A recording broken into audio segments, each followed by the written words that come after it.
The Ashkenati are a group of melanated ETs which many people do not know about. They actually originate from the Xylanthia galaxy, specifically on the planet of Mogor. When it comes to these beings, I actually remember being one of them. And because of that, I feel like it would be beneficial for me to share some traits of being one of these beings so that way you guys could kind of understand them more and maybe even see if you were also one of them. Now, for those of you guys who don't know me, yo, what's good? It's your boy Dot from Dot Me Now Coaching and Entertainment. For coaching, my links are down below. And in today's video, I'm going to be sharing 3 traits of what it's like being an Ashkenati starseed. Real quick, if you guys want to know my history with these beings, I actually made a whole Patreon video about it.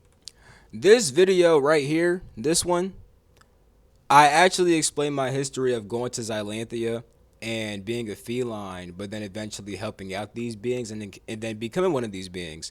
A lot of their history and my history with them is inside this video right here on my Patreon. And also, real quick, I did make this video because at some point the Ashkenati actually merged with the Inakata, right? And then they became the Inakata and Ashkenati, and that happened on a planet called Lamia, which is also Kepler 22b. So these 2 videos, right? The video I already pointed to, right? This one, and then this one, they could really help you guys to understand the Ashkenati and their history and different things that they've been through. Without further ado, let's get right into this video. So the first trait that I'm going to share from the Ashkenati is that they have a very high respect for snakes and life force energy. Now, part of the reason why they respect snakes so much is actually because they have snake DNA. They're like 1/3 human, 1/3 feline, and 1/3 naga, snake being, right? And they actually learn how to work with life force in a higher way from the naga. I explain this more when it comes to their history on Mogor, which I covered inside the Patreon video that I showed you guys. With that being said, though, when it comes to life force energy, their whole entire culture is based upon life force energy. Even before they encountered the Naga, they merged with the Naga. As regular humans, they understood the power of their emotions and the energy which their emotions held. And because of this, they could actually draw upon their emotions to be used as energy in order to either fight and or heal. Kind of like the show Jujutsu Kaisen with how they have like cursed energy which just comes from human emotion and stuff like that. They essentially do Jujutsu Kaisen shit. Yeah, I'm gonna be so real. That's really what it's like. But the snake aspect, right? Aside from just the genes, they see snakes' movements as kind of like how life force moves within inside the vessel. That's why, like, like snakes have been a common symbol for life force, for millions of years, probably. You can see them in India and Egypt, whatever the fuck, right? But one aspect of it is the fact that snakes are very sensitive and intuitive, right?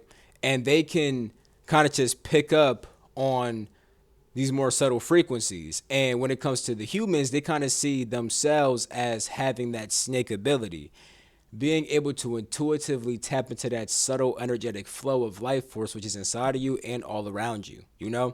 They really respect snakes for this because they recognize that snakes really do have a certain psychic sense which is special for them to also embody. Because once you're able to sense the different kinds of life force, right? Life force is composed of energy but also intelligence, right?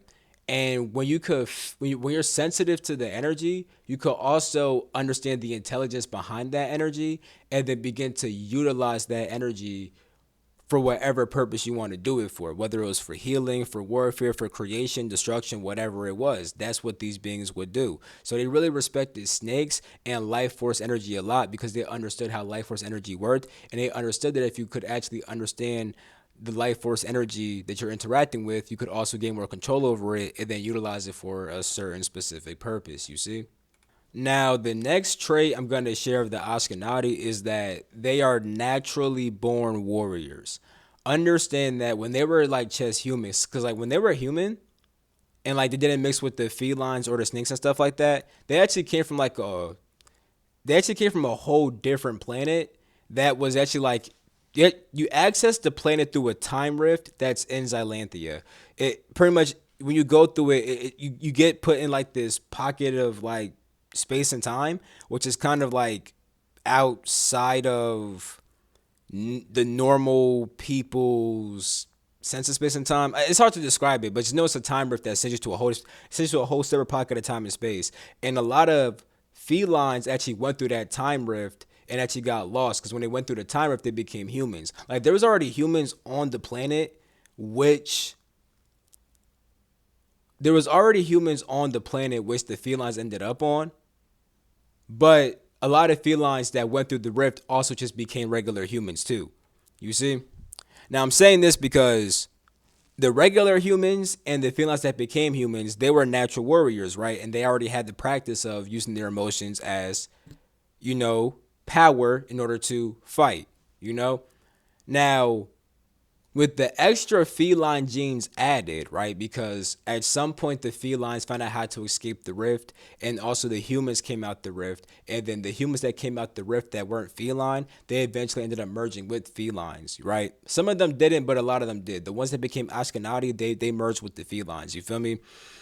I'm saying this though due to the fact that there's a lot of Lyran culture interwoven with the humans, because a lot of the felines that were getting lost inside the rift were Lyran. So even when those felines became human, they still always had their Lyran tendencies and traits. And since the humans were already naturally warrior based, they were very easy. It was very easy for them to adapt the warrior culture of the Lyrans. In fact, with me, I'm gonna show y'all a video real quick, right, where I was sword fighting on Instagram, right? People been asking me how I got so nice with the sword. I promise you, I just been channeling this nigga, cause this is what one of my forms actually looked like as an Ashkenati when I had my celestial dragon marks. The celestial dragon marks allow me to draw upon the different powers of my celestial dragon. You feel me? So that's what this picture is right here, and that's what the fuck I'm channeling when I'm doing this shit right here, my guy.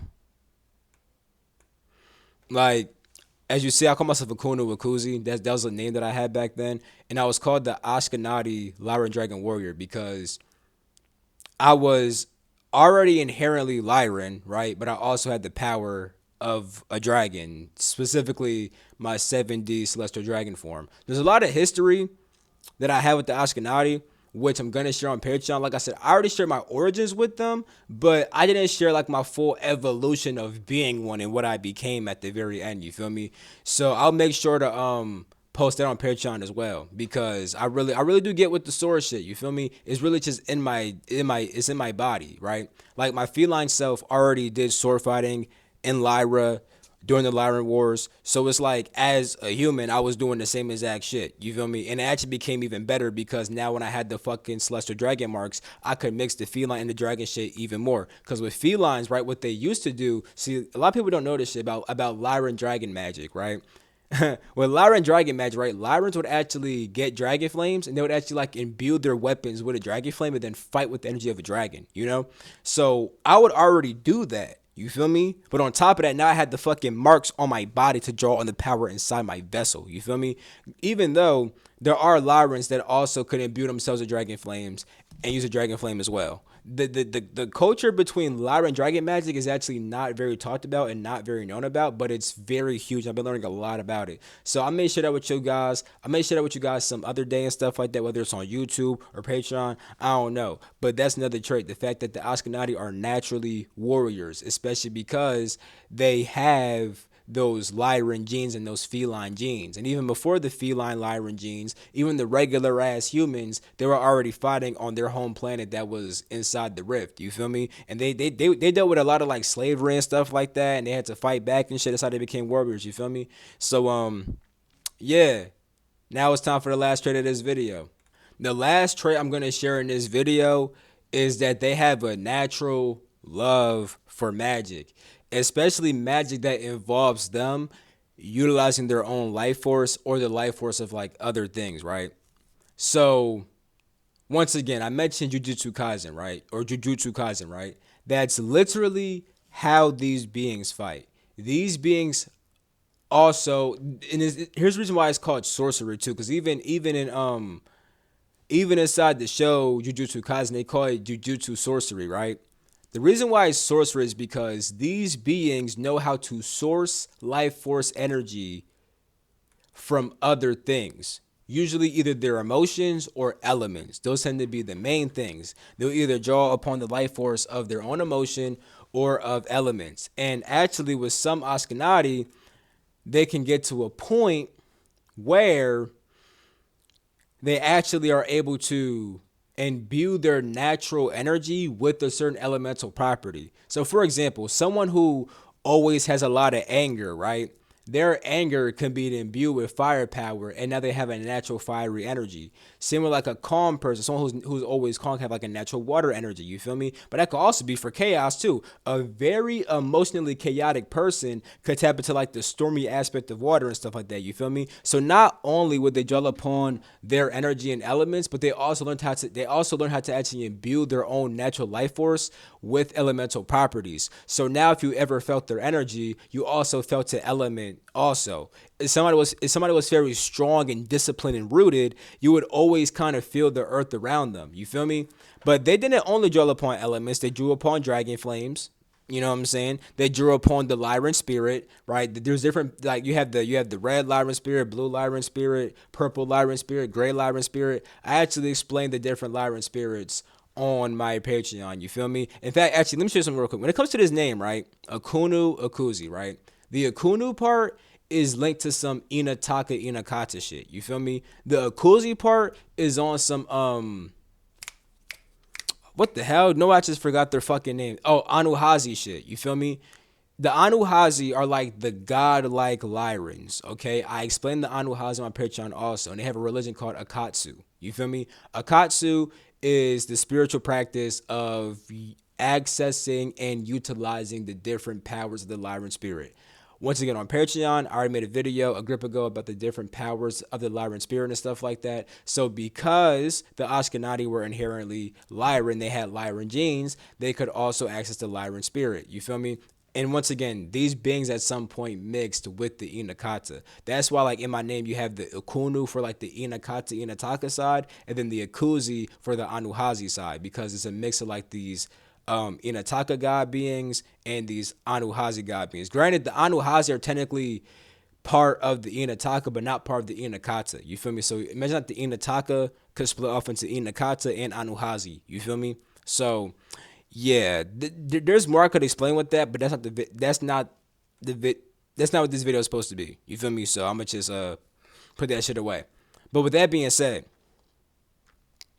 yeah, they could also hold on, I think I have I've been taking notes on my phone because I actually have an astral book called the Book of Ashanti. That's what their spiritual practice is called, Ashanti. In fact, I'll actually tell you guys how they see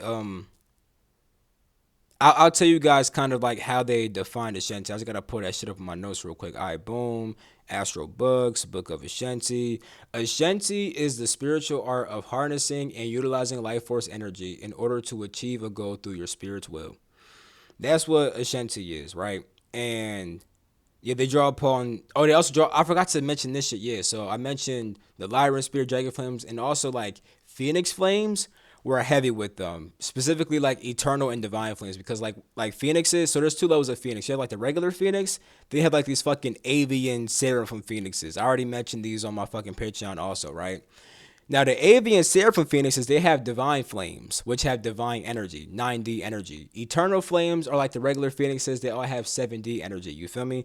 And where they actually used to, like where they first lived on Mogor, used to actually have eternal flames, and some of them used to be holders of the eternal flames. Before, the Nagas would hold them, but the Nagas, the way they got the eternal flames was kind of fucked up. You feel me? The humans who got on like some more sacred shit, on some more divine, in tune, spiritual shit and stuff like that, they became the new flame holders, and they would always guard the flames. You could go to Mulgore, get taught about the phoenix flames and stuff like that, about the eternal flames, divine flames, how to use them, shit like that. But a flame always had to choose you, and they always knew like the certain rituals and stuff like that to actually do with the flame. They were always connected with the spirit of the phoenix inside the flame. Their culture was so lit when it came to the fucking eternal and divine flames, bro. Yeah, bro. That shit was fucking lit. Um, yeah, they could draw upon various different powers, bro. So yeah, of course they do Naga magic. You feel me? Naga beings pretty much just use life force to, you know, do what the fuck anybody else does with fucking life force energy. You feel me? But yeah, I think I think that's all I want to say inside this video. If you guys feel like you're one of these beings, let me know. If you guys want to know your Starseed race, I do offer readings for that stuff down below. If you guys want more info about these beings, I have it on Patreon. I already showed you guys that type of stuff. I hope you guys enjoyed this video. Like my video, subscribe if you're new. Let me know if you think that you're one of these beings. Book a reading if you need some help finding out who you are. I love you. I'm gonna catch you. Peace. The freak out.